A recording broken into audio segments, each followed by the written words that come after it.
Hi guys, welcome back to my new blog. ये दूसरा take था एक्चुअली। आज की वीडियो भाई कोई ब्लॉग नहीं होने वाला है, ये कोई ब्लॉग नहीं है, ये एक इन्फॉर्मेटिव वीडियो होने वाली है एंड काइंड ऑफ ये एक स्टोरी टाइम वीडियो होने वाली है। जैसा कि आपने आजकल देखा ही होगा, काफी सारे यूट्यूबर्स स्टोरी टाइम वीडियोस डालते हैं, काफी सारे यूट्यूबर्स डालते हैं स्टोरी टाइम। आजकल ये जेनजीज का अलग अलग पैंतरा बन गया जेनजीज का। तो गाइज ये एक स्टोरी है, मतलब मेरी लाइफ की काफी ज्यादा इंपॉर्टेंट चीज पे। आई थिंक मेरे नहीं, सभी ट्रैवलर्स की लाइफ की सबसे ज्यादा इंपॉर्टेंट चीज यही होती है। सभी ट्रैवलर्स की लाइफ की मैं कह रहा हूँ। मैं दिखाता हूँ क्या है वो इम्पोर्टेंट चीज। तो वो इम्पोर्टेंट चीज है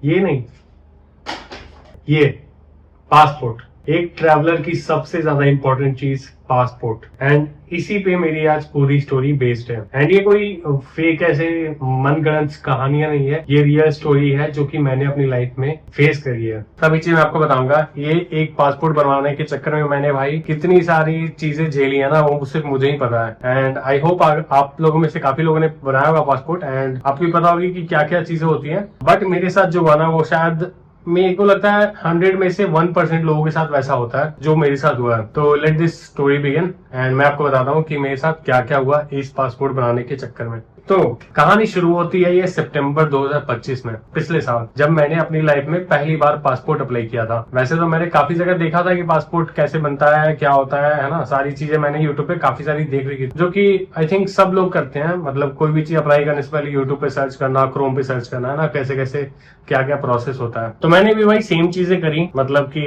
पहले मैंने ऑनलाइन अप्लाई किया, फिर मैंने अपॉइंटमेंट बुक किया एंड अपॉइंटमेंट बुक करके मैं चला गया अपॉइंटमेंट पे। बट इन सभी चीजों में वो एक चीज मैंने करी जो आप में से 99% लोग नहीं करते होंगे, एंड वो चीज थी, गेस करो क्या होगी वो चीज। रुक जाओ मैं बताता हूँ। तो वो थी भाई, मैं अलग स्टेट से अप्लाई कर रहा था। मतलब मेरे Aadhaar card, PAN card, matric certificate, graduation certificate, जितने डॉक्यूमेंट्स थे ना, सब पे मतलब मेरा जो एड्रेस था वो था झारखंड का, एंड मैं इसे अप्लाई कर रहा था वेस्ट बंगाल कोलकाता से। आई नो मतलब सभी को ये चीजें पता नहीं होती कि आप दूसरे स्टेट से अप्लाई कर सकते हो नहीं। एंड सही बताऊं तो ये चीजें यूट्यूब पे भी क्लियर नहीं थी, एंड मुझे भी ये पता नहीं था भाई कि मतलब दूसरे स्टेट से अप्लाई नहीं कर सकते हैं। बेसिकली कर सकते हैं, बट उसके लिए बहुत सारी चीजें चाहिए, लाइक रेंट एग्रीमेंट, दूसरे जहाँ पे आप रह रहे हो वहां का कुछ भी एड्रेस प्रूफ वगैरह, दिस दैट, एंड इतनी सारी तामझाम चीजें मेरे पास नहीं थी। फिर भी मैंने अप्लाई कर दिया। मतलब मुझे पता ही नहीं था ये सब चीजें कि ऐसा भी होता है कि दूसरे स्टेट से अप्लाई करने में कोई दिक्कत होती है।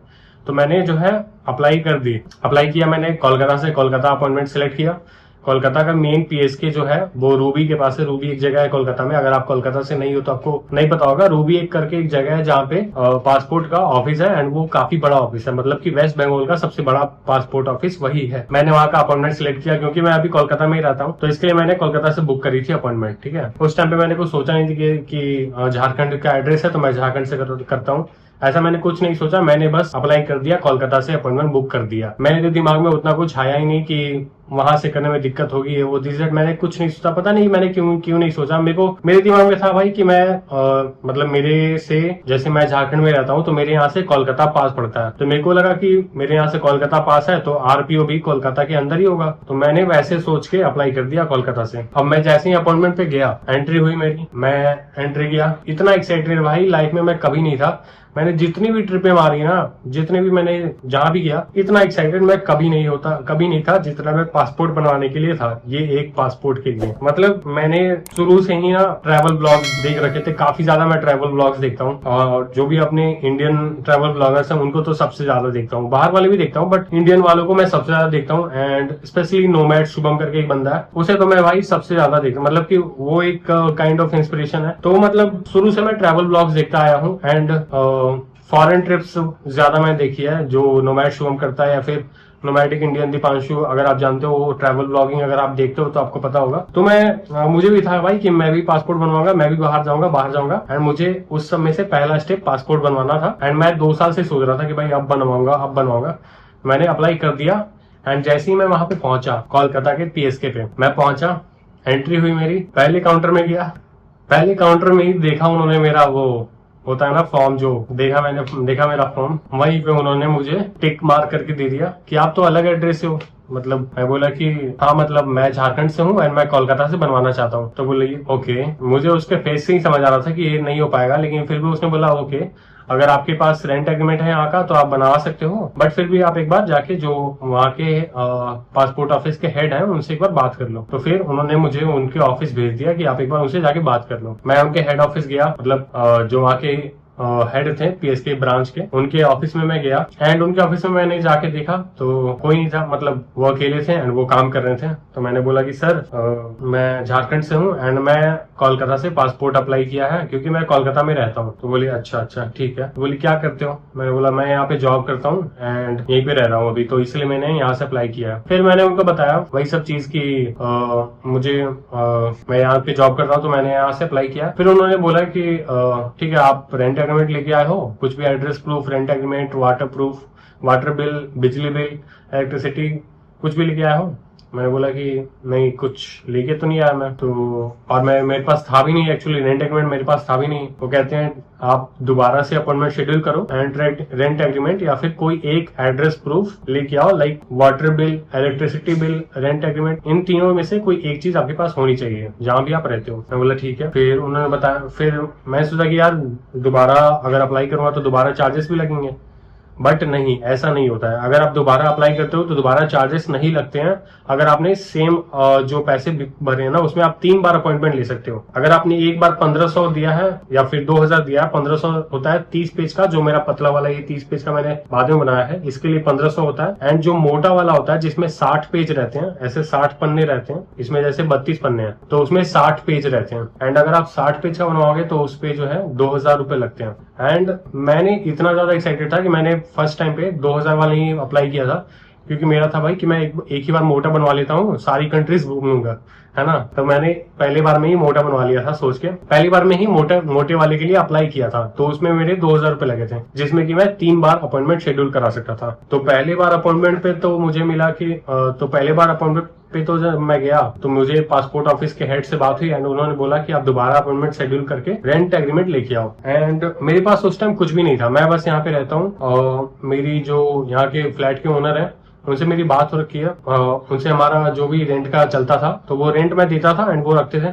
मतलब रेंट एग्रीमेंट वगैरह कुछ नहीं बनाया था मैंने, मैं बस यहाँ पे शिफ्ट हुआ था, 8 महीने से मैं रह रहा था। एंड बेसिकली ऐसे नॉर्मल छोटे मोटे फ्लैट्स में ना लोग rent agreement and electricity bill, water bill ये सब मांगते भी नहीं है ना, ये सब बनवाते हैं। ठीक है, कौन बनाएगा भाई, मतलब फ्लैट्स में अगर आप भी रह रहे हो रेंट पे किसी फ्लैट में तो आप थोड़ी मतलब अगर आप बहुत ज्यादा हाई लेवल फ्लैट्स पे या सोसाइटीज में रह रहे हो तो आप बनवा सकते हो, बट नॉर्मली ऐसे मैं एक सिंगल बंदा क्यों बनवाऊं भाई इतना rent agreement, electricity bill, water bill क्यों लूं उनसे। तो मैंने अपने ओनर को बोला कि भाई मैंने पासपोर्ट अप्लाई किया है कोलकाता से एंड मुझे रेंट एग्रीमेंट बनाना है। एंड आप बिलीव नहीं करोगे, उस बंदे ने मेरी इतनी हेल्प की, मेरी बातों को इतने अच्छे से समझा। उनसे बात करके मैं दिखाता हूँ एंड उनसे बात करी, उनको बताया मैंने सारी चीजें कि ऐसी ऐसी बात है, मैंने पासपोर्ट अप्लाई कर दिया यहाँ से, अब मुझे रेंट एग्रीमेंट चाहिए क्योंकि वो रेंट एग्रीमेंट मांग रहे हैं। मेरे यहाँ के ओनर ने बोला कि ठीक है कोई नहीं, आप कोई इशू नहीं है, आप बनवा लो,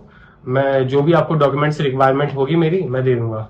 एंड सच में भाई सिर्फ उनके इस हम्बलनेस के कारण मैं यहाँ का रेंट एग्रीमेंट बनवा पाया। ये है मेरा पूरा यहाँ का रेंट एग्रीमेंट, 7 पन्नों का, एक बाद में दिखाता हूँ। तो बेसिकली मैंने रेंट एग्रीमेंट बनवाया स्पेशली कि मैं पासपोर्ट बनवा सकूं, जिसके लिए मैंने रेंट एग्रीमेंट बनवाया। ठीक है, मैंने रेंट एग्रीमेंट बनवा लिया, मैंने दोबारा अपॉइंटमेंट शेड्यूल करी। ठीक है कि भाई अब तो मैंने रेंट एग्रीमेंट बनवा लिया है, अब तो मैं जाता हूँ, अब तो रेंट एग्रीमेंट बनने के बाद तो पासपोर्ट मिल ही जाएगा, मतलब पासपोर्ट तो बन ही जाएगा। मैंने दोबारा अपॉइंटमेंट शेड्यूल की, बट इस बार मेरे साथ वो चीजें हो गई जो फिर से मैं वही बोलूंगा कि 99% लोगों के साथ नहीं होती, सिर्फ 1% लोगों के साथ होती है। मेरा अपॉइंटमेंट कैंसिल हो गया मेरे ही हाथों से। भाई मतलब क्या भाई, मतलब मैं क्या बोलूं खुद को, ऐसी चीजों में ना खुद को गाली देने का मन करता है। मतलब एक गलत टच के कारण मैं वहां पे चेक योर एप्लीकेशन स्टेटस का ऑप्शन आता है, मैं वो सिलेक्ट करने जा रहा था, वो उसके नीचे ही था कैंसिल अपॉइंटमेंट, जस्ट मेरे से गलती से नीचे सिलेक्ट हो गया एंड वो अपॉइंटमेंट वहीं पे कैंसिल हो गया। खैर कोई नहीं, दूसरा चांस एक चांस में उन्होंने पहले फर्स्ट अटेम्प्ट में उन्होंने बोला था मुझे आप रेंट एग्रीमेंट बना के लाओ, वो अपॉइंटमेंट गया। सेकंड अपॉइंटमेंट मैंने जब बुक किया तो मेरे से वो कैंसिल हो गया। अब मेरे पास बचा है ओनली लास्ट अटेम्प्ट जो कि थर्ड अटेम्प्ट था। एंड एक बार अप्लाई करने पे आपको 3 अटेम्प्ट मिलते हैं, जिसमें से कि 2 मैंने ऑलरेडी खत्म कर चुका है, 2 मैंने ऑलरेडी खत्म कर दिया है एंड तीसरा मेरे पास बचा है। अब मैंने तीसरे के लिए अप्लाई किया, थर्ड अपॉइंटमेंट के लिए, लास्ट अपॉइंटमेंट, जिसपे कि मैंने सोच रखा था कि इस बार तो मेरा काम हो ही जाएगा। एंड मैंने इस बार क्या गलती की, गलती तो खैर नहीं बोलूंगा इसको, क्योंकि मैंने जानबूझ के किया था। तो मैंने क्या सोचा कि अब मैं तो अकेला रहता हूँ, मेरे माइंड में 100 तरह की चीजें चलती हैं, ठीक है। तो मैंने क्या सोचा कि भाई मैं ना इतना बड़ा पीएसके बुक करने से अच्छा है, इतने बड़े पीएसके अपॉइंटमेंट लेने से अच्छा है मैं किसी छोटे वाले पोस्ट ऑफिस वाले होते हैं ना, पासपोर्ट सेवा केंद्र, छोटे वाले पीओपीएसके पे ले लेता हूँ, कहीं भी बंगाल में छोटे वाले पे जाऊंगा, काम इजीली हो जाएगा। अगर वहां पे उतनी ज्यादा फॉर्मेलिटीज नहीं होगी, उतना ज्यादा लाइन नहीं लगना पड़ेगा, है ना। छोटे वाले पीओपीएसके बुक कर लेता हूँ, मतलब छोटे वाले पोस्ट ऑफिस होते हैं ना, जो पोस्ट ऑफिस पे पासपोर्ट सेवा केंद्र, समझ रहे होगे आप, तो छोटा वाला पीओपीएसके बुक कर लेता हूँ। फिर मैंने वही छोटा वाला पीओपीएसके बुक कर लिया जादवपुर, कोलकाता में एक जगह है जादवपुर, जहाँ की एमपीएस आयोनी घोष, अगर आपने सुना ही होगा नाम, ये अभी इलेक्शंस में काफी ज्यादा नाम वायरल हुआ था। तो जादवपुर में मैंने बुक किया छोटा वाला पीओपीएस के अपॉइंटमेंट। अभी फिर से मेरी गलती क्यों थी ये मैं आपको बताता हूँ। तो मैं वहां पे गया सारी चीजें लेके, इस बार मैं फुल कॉन्फिडेंस में था कि भाई इस बार तो जाऊंगा एंड इस बार तो सारा काम हो जाएगा, क्योंकि मैंने स्पेशली रेंट एग्रीमेंट बनवाया है अपने पासपोर्ट के लिए। आज तक मैंने रेंट एग्रीमेंट लाइफ में नहीं बनवाई थी, मैंने आज फर्स्ट टाइम रेंट एग्रीमेंट बनवाया है सिर्फ अपने पासपोर्ट के लिए। समझ रहे हो कितनी ज्यादा एक्साइटमेंट रही होगी मेरी। इसमें मेरे 1000 रुपए, इसको बनवाने के चक्कर में मेरे 1000 रुपए और गए थे, खैर मैंने उसको ऐड नहीं किया। तो इसको बनवाने के चक्कर में मेरे 1000 रुपए और गए थे, तो 2000 वैसे और 1000 वैसे, 3000 तो वैसे ही लग गए। बाकी आने जाने का कॉस्ट मैं जोड़ ही नहीं रहा, ठीक है। वो ओला उबर का छोड़ दो, ओला उबर रैपिडो जो मैंने किया उसकी तो मैं बात भी नहीं कर रहा, ठीक है। तो 3000 रुपए तो मेरे वैसे ही लग चुके हैं अभी तक। एंड मैं फुल कॉन्फिडेंस में गया, रेंट एग्रीमेंट लेके बैठा हूँ, वेट कर रहा हूँ कि अब आएगा मेरा टर्न। 3-4 लोग थे वहां पे, ज्यादा भीड़ नहीं थी, छोटा था ना पोस्ट ऑफिस पासपोर्ट सेवा केंद्र। तो मैं बैठा हूँ। फिर 3 लोगों के बाद मेरा नंबर आया, मैं वापस से वैसे ही फुल एक्साइटेड गया अंदर, सारे अपने डॉक्यूमेंट्स दिए। फिर उन्होंने बोला कि आपका तो झारखंड का है ना आधार कार्ड या फिर आपका तो जो भी परमानेंट एड्रेस वो झारखंड का है। तो मैंने बोला कि यस मैम झारखंड का है, बट मैं यहाँ से बनवाना चाहता हूँ क्योंकि मैं यहीं पे रहता हूँ, यहीं पे जॉब करता हूँ एंड प्रूफ के लिए मेरे पास रेंट एग्रीमेंट भी है। तो मैंने उनको अपना रेंट एग्रीमेंट दिखा दिया उसी टाइम खोल के। अब वहां पे क्या हो गया, वो कहती हैं वही चीज जो मैंने सोच के मैंने वहां का अपॉइंटमेंट बुक किया था, वही चीज वो मुझे रिपीट करती हैं। अब वो कहती हैं कि आपने जो पीओपीएस के बुक किया है ना वो काफी छोटा है एंड यहाँ पे बड़े काम नहीं होते हैं, जो भी बड़े काम होते हैं लाइक अलग स्टेट के जो भी लोग आते हैं पासपोर्ट बनवाने वो पीएसके जाते हैं, मतलब जो बड़े वाला पासपोर्ट सेवा केंद्र है कोलकाता का वहां पे जाते हैं। ये छोटे वाला है, यहाँ पे ये सब काम नहीं होता। जो भी बाहर के, जो भी सिर्फ वेस्ट बंगाल के सिटीजन है ना, जो यहाँ के नागरिक हैं वेस्ट बंगाल के, बंगाल के सिर्फ उनका पासपोर्ट यहाँ पे बनता है। जो बाहर से आते हैं वो बुक करते हैं पीएसके, जो कि बड़ा वाला पासपोर्ट सेवा केंद्र है। मैं बस सुन रहा था ये सब बैठे बैठे। मैं बोला अच्छा ठीक है, मैं एग्जैक्ट यही कर रहा था। ठीक है मैम, ओके। मैंने बस यही बोला भाई एंड मैं वहां से उठ के निराश होके घर चला आया। एंड उस टाइम मेरे को इतना ज्यादा लाइफ में डाउन फील हो रहा था, मतलब मुझे लग रहा था कि मैं कहीं नहीं जा पाऊंगा, हो गया मेरा खत्म, पासपोर्ट तो मेरे से बन नहीं पाएगा। पता नहीं मेरे मन में ऐसा है कि अगर मैं पहली बार किसी चीज को अच्छे से ना कर पाऊं तो मैं सोचता हूँ कि ये मेरे से हो ही नहीं पाएगा। मेरे दिमाग में काफी ज्यादा नेगेटिव चीज चलने लगी कि अब मैं लाइफ में कभी पासपोर्ट बनवा ही नहीं पाऊंगा, ये तो मैंने खुद के पैर पे कुल्हाड़ी मार ली। मैं वही सब सोचने लगा, सिर्फ नेगेटिव चीजें मेरे दिमाग में चल रही थी उस टाइम। मैं सोच रहा हूँ कि अब तो यार पासपोर्ट बनवा ही नहीं पाऊंगा एंड मेरा दुनिया घूमने का सपना तो बस सपना ही रह जाएगा, अब तो सब खत्म हो गया लाइफ, मतलब कि अब तो बस मैं इंडिया ही घूम पाऊंगा। ऐसे पता नहीं कितने हजारों थॉट्स मेरे दिमाग में चलने लगे कि बस हो गया खत्म, अब तो नहीं हो पाएगा भाई। अब तो पहली बार मैंने खराब कर लिया, अब सरकार के पास मेरा डेटा चला गया होगा, उनको पता चल गया होगा कि मैं दूसरे स्टेट से अप्लाई कर रहा हूँ, अब शायद वो मेरे पे नजर भी रख रहे होंगे।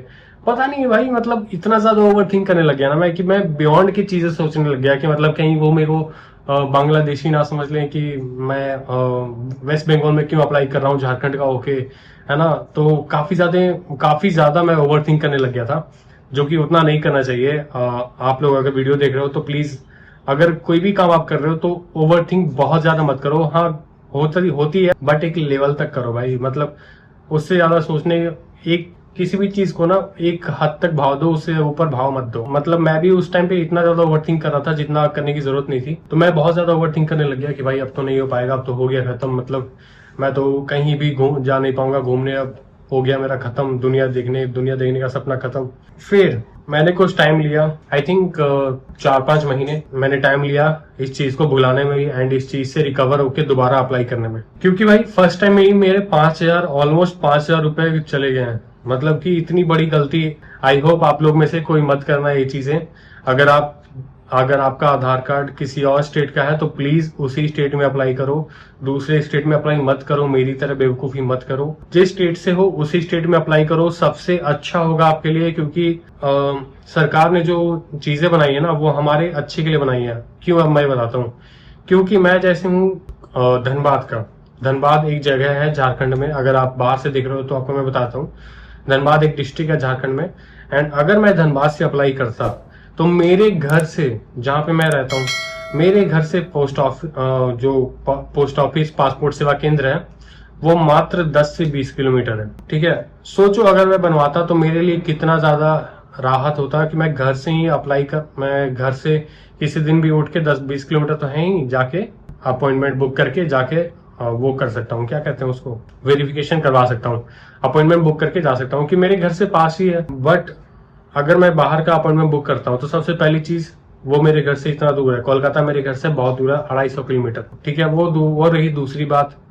एंड अगर मैं अपने घर से अप्लाई करता हूँ तो मेरे जान पहचान के लोग मिलेंगे, मेरे सब जो भी पुलिस वेरिफिकेशन भी होगी तो वो मेरे एरिया के ही पुलिस थाने से होगी, जो कि मेरे जान पहचान के होंगे। तो मतलब समझ रहे हो ना कि आपके सब चीजें आपके इर्द गिर्द से होंगी, आपके एरिया के आसपास से होंगी।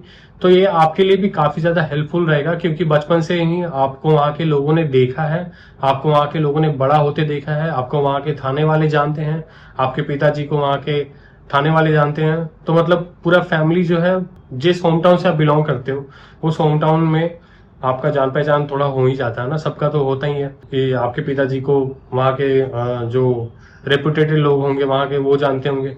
तो ऐसे करके ना काफी ज्यादा बैलेंस हो जाती हैं चीजें। इसके लिए सरकार ने ये नियम बनाया है कि आप जहां से हो वहीं से अप्लाई करो तो बेस्ट होगा। तो फिर मैंने 4-5 महीनों का टाइम लिया इस चीज से रिकवर होने में। ये जो मुझे मिनी ट्रॉमा लगा था ना कि मैं पासपोर्ट नहीं बनवा सकता लाइफ में, इस चीज से रिकवर होने में मुझे 4-5 महीने लग गए। एंड फाइनली जाके मैंने मार्च में फाइनली मैंने मार्च में अपॉइंटमेंट बुक किया।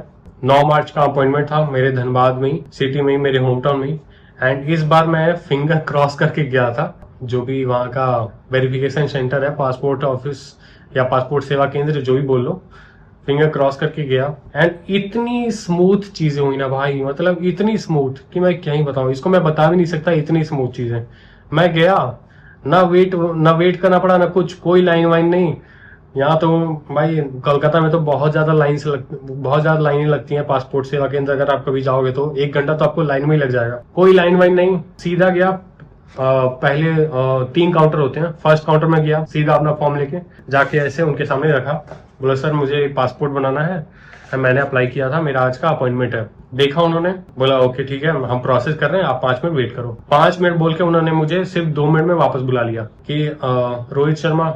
मैं गया, सेकंड काउंटर चले जाओ।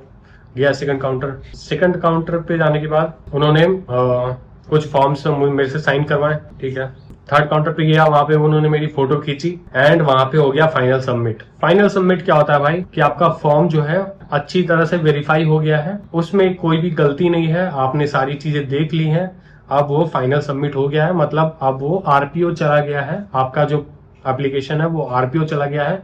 अब आरपीओ जो है वहां से आपके जो होम टाउन है वहां के पुलिस को मैसेज देगी कि इनके घर पे जाके पुलिस वेरिफिकेशन करना है। वहां से फिर 2-3 दिन के बाद पुलिस वेरिफिकेशन स्टार्ट होता है। वहां पे मेरा फाइनल सबमिट हो गया एंड मुझे भाई लिटरली बिलीव नहीं हो रहा था कि मतलब मेरा पासपोर्ट अप्लाई हो गया एंड वेरिफिकेशन हो गया, मेरी सारी चीजें हो गई अच्छे तरीके से, इतनी स्मूथ तरीके से, मतलब मैं मान ही नहीं पा रहा था इस बात को। इसलिए मैं अपने साथ एक दोस्त लेके गया था उस टाइम पे, जिससे कि वो मुझे याद दिलाता रहे कि ठीक है। तो मतलब मैं अपने साथ एक दोस्त को भी लेके गया था उस टाइम पे एंड कोई दिक्कत नहीं हुई, सारी चीजें मतलब 5 मिनट सिर्फ लगा मुझे पोस्ट ऑफिस पासपोर्ट सेवा केंद्र पे, सिर्फ 5 मिनट पे मेरा सारा काम हो गया, ओनली 5 मिनट्स। उसमें डीएसएलआर से फोटो खींचना, साइन वाइन करवाना, सारी चीजें, एप्लीकेशन देखना, सारी चीजें 5 मिनट में हो गई भाई। ये काफी बड़ी बात है अगर आपको नहीं पता हो तो। नॉर्मली अगर आप किसी भी सिटी से देख रहे हो ना, 5 मिनट में नहीं होता, कम से कम आधा घंटा लगता है। मेरा काम लिटरली 5 मिनट में हुआ, ठीक है। 5 मिनट में सारी चीजें हो गई,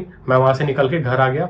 2 दिनों बाद मेरा था पुलिस वेरिफिकेशन। अब 2 दिनों बाद क्या हुआ, मैं वापस से कुछ काम आ गया मुझे अर्जेंट एंड मैं आ गया कोलकाता। मुझे कुछ काम था कोलकाता में अर्जेंट, तो मैं कोलकाता आया। जैसे ही मैं कोलकाता आया, मुझे मेरे फोन में कॉल आता है, मैं कॉल उठाता हूँ तो सामने वाला बोलता है हेलो, तो मैं भी बोलता हूँ हेलो, तो बोलते हैं, तो वो बोलते हैं सामने वाले, आप रोहित शर्मा बोल रहे हैं क्या? मैंने बोला हाँ रोहित शर्मा बोल रहा हूँ, बोलो। तो कहते हैं कि हाँ वो आपका वेरिफिकेशन था ना, पुलिस वेरिफिकेशन। तो मैं बोला कि अच्छा हाँ हाँ हाँ मेरा पुलिस वेरिफिकेशन था जी, बताइए। तो फिर वो कहते हैं कि आप कहाँ पे हो, आपको जो है पुलिस थाना आना पड़ेगा, जो भी आपका घर के पास में थाना है वहां पे आपको आना पड़ेगा। तो मेरे घर के पास वाले थाने वो मुझे अपने घर के पास वाले थाने पे बुला रहे थे। अब देखो, नॉर्मली कोई अगर बंदा होता तो वो बोलने में डरता नहीं कि मैं बाहर हूँ, बट मैं रोहित कुमार शर्मा, जिसने अपनी फर्स्ट अटेम्प्ट में सारी चीजें खराब कर ली हैं पहले ही, मुझे बोलने में इतनी हिचकिचाहट हो रही है। मैं बोल रहा हूँ सर एक रिक्वेस्ट आपसे। तो कहते हैं क्या, बोलो। मैं कहा सर प्लीज अभी मैं ना थोड़ा कोलकाता आया हूँ, प्लीज मैं परसों आ जाऊंगा, प्लीज मैं कल या परसों आ जाऊंगा, प्लीज आप कल पोस्टपोन कर दो ना, प्लीज प्लीज। मैं प्लीज प्लीज करने लग गया, मतलब कि वो सामने से, मैं उनके रिप्लाई का वेट ही नहीं कर रहा, मैं बोल रहा हूँ प्लीज सर मैं कल आ जाऊंगा, आप प्लीज मेरा पासपोर्ट अपॉइंटमेंट कैंसिल मत करना, जो वेरिफिकेशन है वो कैंसिल मत करना, मैं कल आ जाऊंगा, प्लीज मैं कल आ जाऊंगा, आप उसको रखना। वो कहते हैं ठीक है रख लेंगे, आप इतना बेचैन क्यों हो रहे हैं, हम रख लेंगे, आपका जो पुलिस वेरिफिकेशन है वो कल कर लेंगे, उसमें क्या है। मैं बोला है, बोले हाँ इसमें क्या है, आप इतना ज्यादा वो क्यों हो रहा है, हाइपर क्यों हो रहे हैं। मैं बोला कि thank you sir, thank you so much, मैं परसों आता हूँ, परसों आपके पास मैं थाना आके सारी चीजें वेरीफाई करवाता हूँ। ठीक है, इतना हड़बड़ाने वाला बात नहीं है, आराम से आइए, आराम से करवा लीजिए, जब आप आ जाइएगा तब हमको कॉल कर लीजिएगा, हम आपको बुला लेंगे थाना। मैं बोला okay thank you so much sir. फिर वो मुझसे पूछ रहे हैं कि आप इतना हड़बड़ा क्यों हो रहे हैं, क्यों इतना आप हाइपर होके बात कर रहे हैं, बेचैन होके बात कर रहे हैं। तो मैंने उनको बताया कि भाई कि सर मैंने फर्स्ट टाइम जब बनवाया था पासपोर्ट तो मेरा हो नहीं पाया था, इसके लिए मैं थोड़ा सा नर्वस था कि आप लोग कहीं कैंसिल ना कर दो, इसके लिए मैं आपको इतना बोल रहा था। तो बोल रहे यार ये पागल है क्या, नहीं होगा कैंसिल। हाय हाय मेरे जो मेरे घर से थाना लगता है ना भाई, अगर वो वीडियो देख रहे हैं, वैसे तो 1.1% चांस है कि वो देख रहे होंगे, अगर वो देख रहे हैं तो उनको सो मच थैंक यू कि भाई आपने काफी ज्यादा सपोर्ट करा मुझे सर, जो मेरे थाना लगता है वहाँ के SHO को मैं बोल रहा हूँ कि भाई thank you so much sir, आपने मेरे को इतना ज्यादा काम करवाया था उस टाइम पे एंड मुझे नॉर्मलाइज फील कर रहा था उसके लिए। तो बस फिर क्या, 2 दिनों के बाद मैं अपने होम टाउन गया धनबाद, एंड ट्रेन घुसने से पहले, मतलब कि ट्रेन धनबाद स्टेशन पहुंचे उससे पहले 10 मिनट पहले मैंने, मतलब घुसने से भी पहले मैंने कॉल कर दिया उन सर को कि सर मैं धनबाद पहुंच गया हूँ, आज ही कर ले क्या पुलिस वेरिफिकेशन। तो वो कहते हैं कौन बोल रहे हैं आप। मैं बोला कि सर मैं रोहित शर्मा बोल रहा हूँ, आपने 2 दिन पहले कॉल किया था ना मुझे पुलिस वेरिफिकेशन के लिए। तो कहते हैं कि अच्छा हाँ आप आइए, बोलते हैं कि आप आइए आज वही 2-3 बजे तक आ जाइए। मेरे पास उस टाइम 12 बज रहे थे एंड उन्होंने मुझे बोला कि 2-3 बजे तक आइए एंड अपने साथ 2 लड़के जो आपके एरिया के हैं या आसपास के हैं, जो कि आपके लिए गवाही दे सकते हैं वो, एंड एक मुखिया का सिग्नेचर, जो आपके एरिया में मुखिया पड़ता है। एक्चुअली हमारा जो एरिया है ना वो अभी भी ग्राम में ही आता है, मैं थोड़ा सा ज्यादा ही स्मॉल टाउन से हूँ, तो वो अभी भी ग्राम में आता है। तो उन्होंने बोला कि ग्राम का जो मुखिया है, गांव का मुखिया है, मुखिया का sign, signature with stamp and 2 बंदे जो कि आपको जानते हैं। तो ये टोटल 3 चीजें आप लेके और अपने डॉक्यूमेंट्स लेके, डॉक्यूमेंट्स में उन्होंने मेरे से वाटर बिल नहीं, इलेक्ट्रिसिटी बिल मांगा था। तो ये 4 चीजें लेके अपने पास आई है। ये 4 चीजें, इलेक्ट्रिसिटी बिल मांगा था, आधार कार्ड मांगा था एंड एक पैन कार्ड भी मांगा था। मतलब यही 6-7 चीजें थी, लेकिन ये 4 चीजें इंपॉर्टेंट थी कि मुखिया का साइन, 2 बंदे जो आपके लिए गवाही दें, मतलब कि गवाही मतलब कि वो लिख सके कि मैं इस बंदे को जानता हूँ एंड इतने सालों से ये मेरे साथ है, मैं इतने सालों से इसे जानता हूँ एंड कोई भी दिक्कत होती है तो मैं उसका जिम्मेदार हूँ। मतलब ये चीजें लिखनी होती है भाई प्रॉपर। वो उन्होंने लिखवाया था मेरे दोस्तों से, वो जो 2 दोस्त मेरे गए थे ना, उनसे लिखवाया था। तो पहली शर्त तो 2 बंदे, एक मुखिया का साइन, तीसरा इलेक्ट्रिसिटी बिल। ये चीजें काफी इंपॉर्टेंट होती हैं। इलेक्ट्रिसिटी बिल या फिर आप एड्रेस प्रूफ के तौर पे पानी का बिल भी दे सकते हो, कुछ भी, गैस का बिल भी दे सकते हो।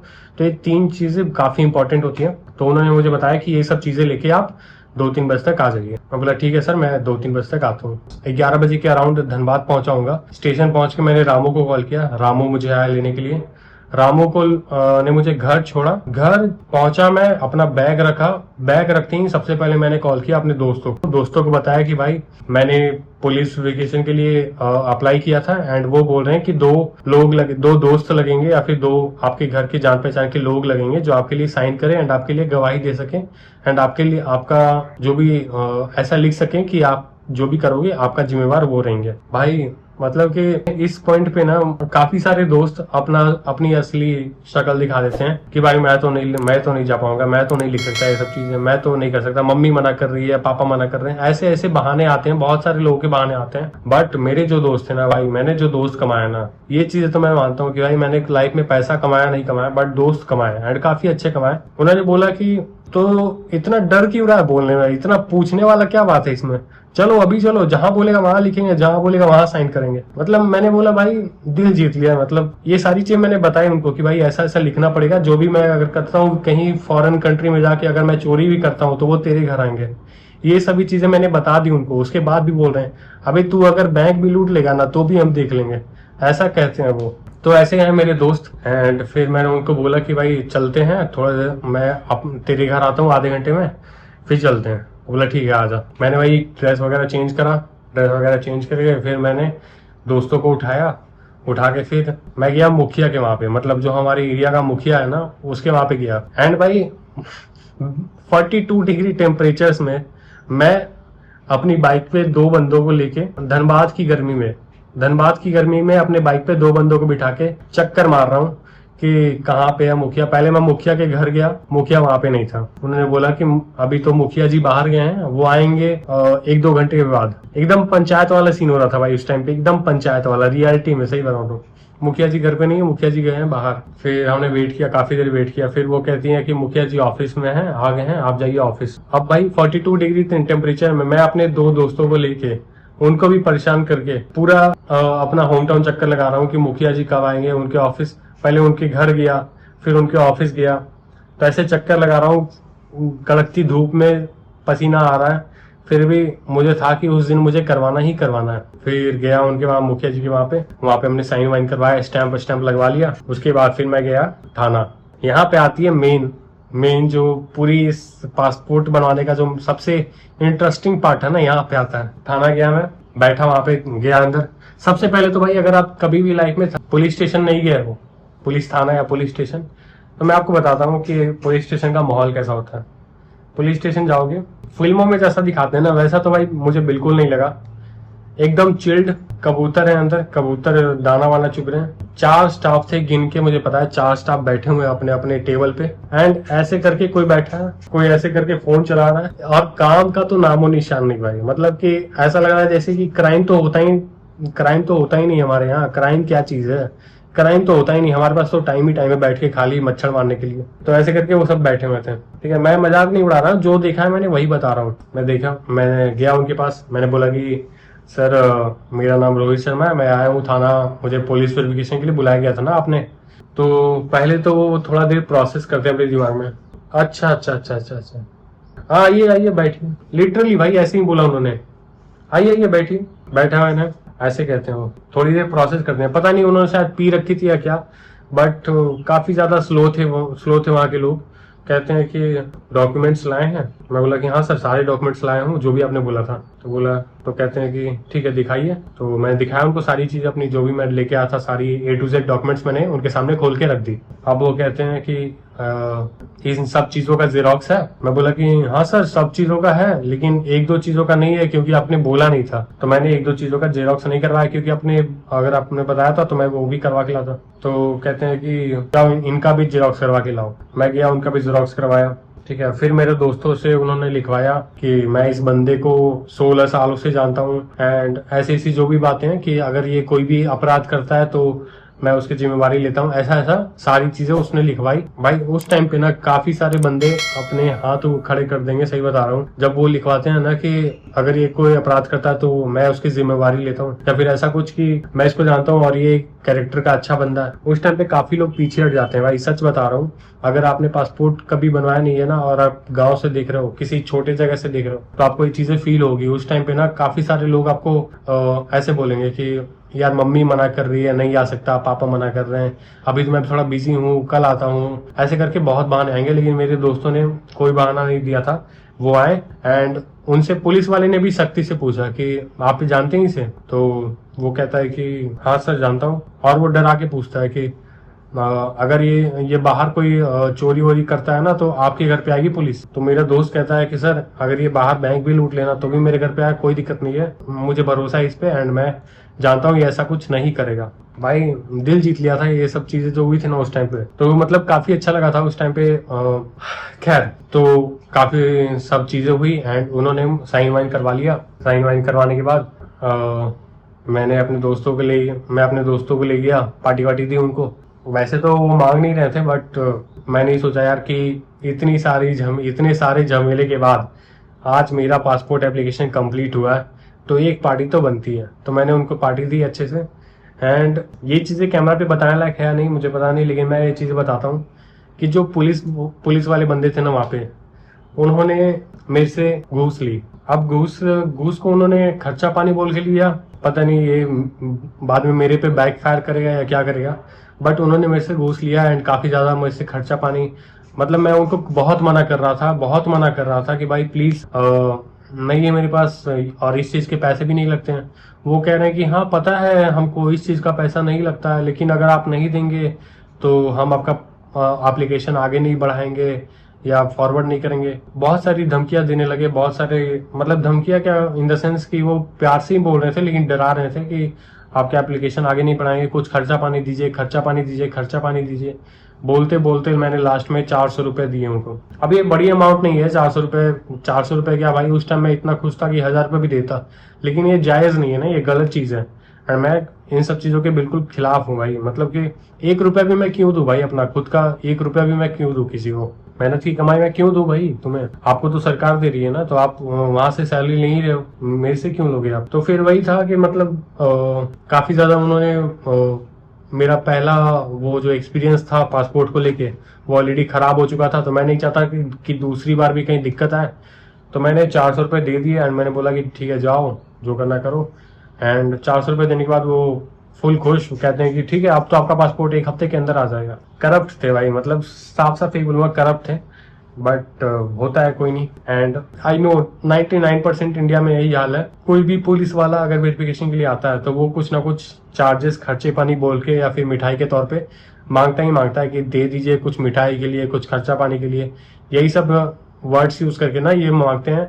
ऐसा बोल के नहीं मांगते कि हम ये हमारा काम है या ऐसा कुछ नहीं, क्योंकि उनको पता है ये तो गलत है, तो वो खर्चा पानी बोल के ही मांगते हैं एंड ऐसे इनडायरेक्टली प्रेशराइज करेंगे ना आपको कि आप दे दोगे। तो मैंने भी भाई दे दिया, मैंने कोई रिस्क लेना सही नहीं समझा उस टाइम पे, क्योंकि मेरा पहला एक्सपीरियंस ऑलरेडी खराब हो चुका था, मैं नहीं चाहता था दूसरा एक्सपीरियंस भी मेरा खराब हो, इसलिए मैंने दे दिया। एंड फाइनली भाई 1 हफ्ते के अंदर मेरा पासपोर्ट मेरे पास बन के आ गया एंड ये है मेरा पहला इंडियन पासपोर्ट। इंडियन पासपोर्ट क्या, मैं इंडियन ही हूँ तो पासपोर्ट ही होगा। तो ये है मेरा पहला पासपोर्ट, ऐसा दिखता है कुछ। इसमें क्या है भाई, अब पहले जो पासपोर्ट आते थे ना वो नॉर्मल होते थे, बट ये वाला जो है काफी ज्यादा यूनिक है। यूनिक क्यों? क्योंकि इसमें चिप लगी है, ये चिप लगी है यहाँ पे। अब ये चिप क्या होती है, ये चिप मैं बताता हूँ क्या होती है।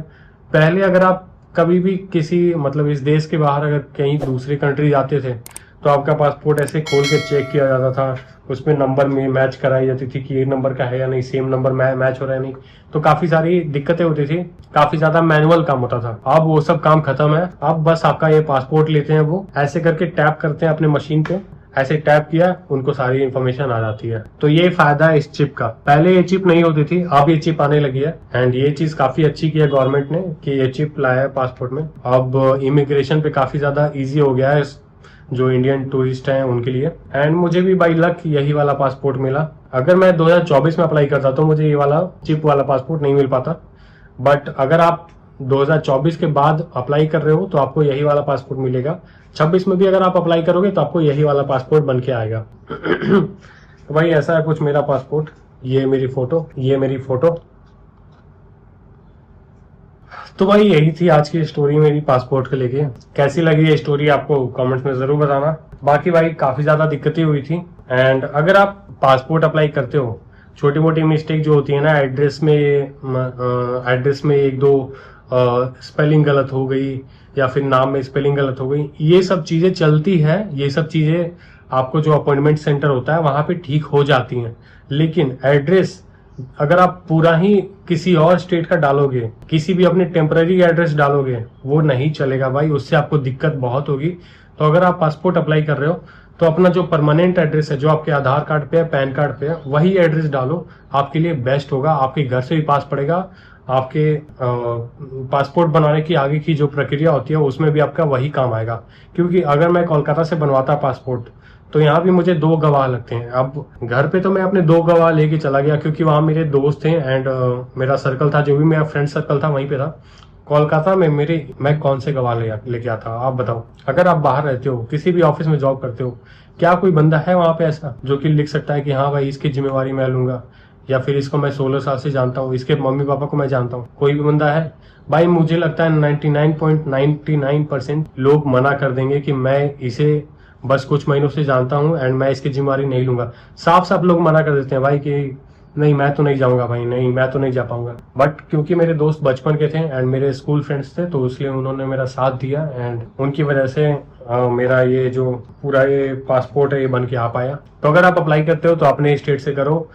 अवेयर कर दिया है मैंने आपको, बाकी आपकी चॉइस है। अगर आप दूसरे स्टेट से कर रहे हो तो डॉक्यूमेंट्स तैयार रखो, अपने साथ बंदे तैयार रखो जो आपके लिए खड़े हो सके, आपके लिए स्टैंड ले सके। बाकी बस यही था भाई। बनने के बाद बहुत खुशी मिलती है। ये जब मेरे पास आया था ना, तो मतलब अभी मेरा माइंड ऐसा सोच के ही नहीं रहता। पहले पता है जब मेरे पास पासपोर्ट नहीं था तो मेरा माइंड कैसा रहता था कि यार अब मैं कहीं जा ही नहीं सकता।